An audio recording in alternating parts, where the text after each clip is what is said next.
नांदगाव तालुक्यातील मौजे ढेकू येथील शेतकरी प्रकाश महाजन यांच्या मालकीची जमीन गट क्रमांक 109 मधील बेकायदेशीर मालक दाखवून मच्छिंद्र पाटील बाळू पाटील यांच्या नावाने पीक पाहणी लावण्यात आली आहे. ही बाब प्रकाश महाजन यांच्या लक्षात येताच त्यांनी नांदगाव तहसील कार्यालय गाठून उपोषणास प्रारंभ केला, परंतु नांदगाव तहसीलदार महोदयांनी त्यांची दखल घेतली नाही.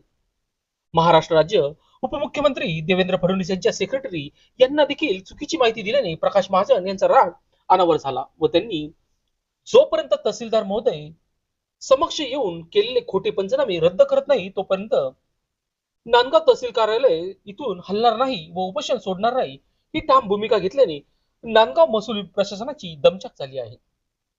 यावेळी पोलीस ठाण्याचे पोलीस निरीक्षक प्रीतम चौधरी यांच्या मार्गदर्शनाखाली चोख बंदोबस्त ठेवण्यात आला होता. दरम्यान यावेळी नायब तहसीलदार, तलाठी, पोलीस उपनिरीक्षक मनोज वाघमारे, गोपनीय दत्ता सोनवणे, सरदार